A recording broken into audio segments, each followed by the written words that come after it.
뼈 침식이 집중적으로 발생하는 부위를 보호하는 조치를 하면 됩니다. 그러기 위해서는 안녕하세요. 연세피성형외과 원장 이건창입니다. 귀족수술 상담을 하다 보면 뼈 침식에 대한 우려를 말씀하시는 환자분들이 종종 있습니다. 보형물로 인한 부작용 인터넷 후기를 보게 되기 때문인데요. 오늘은 귀족수술의 보형물로 인한 부작용, 뼈 침식에 대해 말씀드릴까 합니다. 성형외과에서 볼륨을 높여주는 수술에는 보통 보형물을 많이 사용하는데요. 코나 가슴, 턱끝과 이마에도 보형물이 들어가고 오늘 말씀드릴 귀족에도 보형물이 들어갑니다. 특별한 이유가 없다면 보형물은 평생 가지고 살게 되기 때문에 뼈가 아무리 강하다고 해도 혹시 내가 뼈 침식이 되는 것은 아닐까 하는 걱정이 드실 수 있습니다. 제가 전국의 재수술 환자를 전부 조사해 볼 수는 없지만 그동안 제 경험이나 동료 성형외과 의사들과의 의견 교환을 해보면 코 보형물이나 가슴 보형물, 이마 보형물은 뼈 침식이 매우 드뭅니다. 다만 턱끝 보형물은 뼈 침식이 많이 보고되고 있으며 귀족 수술은 수술 방법에 따라 뼈 침식이 생길 수도 있습니다. 귀족 수술은 코 옆 꺼짐을 해결하기 위한 수술이기 때문에 당연히 코 옆으로 보형물이 들어가게 되는데 보형물이 자리 잡게 될 뼈의 모양이 방바닥처럼 평평하지 않습니다. 사람마다 정도의 차이는 있지만 약간은 굴곡이 있고 울퉁불퉁하다고 생각하시면 될 것 같은데요.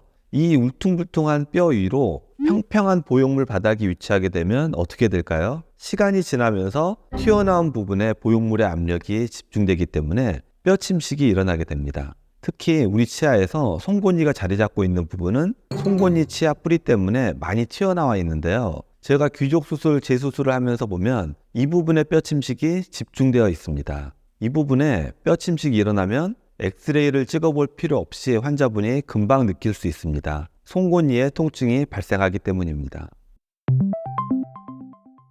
간단합니다. 뼈 침식이 집중적으로 발생하는 부위를 보호하는 조치를 하면 됩니다. 그러기 위해서는 송곳니 치아 뿌리가 보형물에 눌리지 않게 해야 합니다. 보형물 바닥을 평평한 상태 그대로 넣어서는 안 되고 치아 뿌리가 눌리지 않게 굴곡에 따라 보형물의 바닥을 조각해서 넣어야 합니다. 귀족 수술 방법은 입안절개와 코안절개로 나뉩니다. 보형물의 바닥을 조각하기 위해서는 우선 치아 뿌리의 모양과 크기를 확인하는 게 우선이겠죠. 그런데 코안절개로 이 치아 뿌리를 확인할 수 있을까요?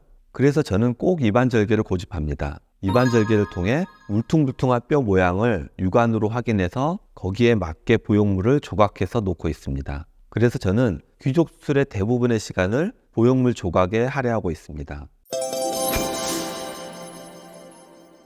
제가 유튜브에서 말씀드린 적이 있는데 미용성형 수술은 환자분들의 요구사항이 있어서 거기에 대한 의사의 응답으로 수술이 개발되어 왔습니다. 수술이 처음 개발되었을 때는 부작용에 대한 우려가 많았고 그에 따른 대응책으로 수술법이 개량되어져 왔습니다. 귀족 수술도 간단하지만 수술이기 때문에 부작용이 없을 수가 없습니다. 하지만 뼈 침식에 대한 부작용만큼은 보형물 조각 기술로 거의 해결되었다고 생각합니다. 코옆 꺼짐이 심한 분들은 뼈 침식에 대한 우려 없이 편한 마음으로 수술 받으셨으면 합니다. 끝까지 시청해 주셔서 고맙습니다. 다음에 또 환자분들에게 도움이 되는 영상으로 찾아뵙겠습니다. 감사합니다.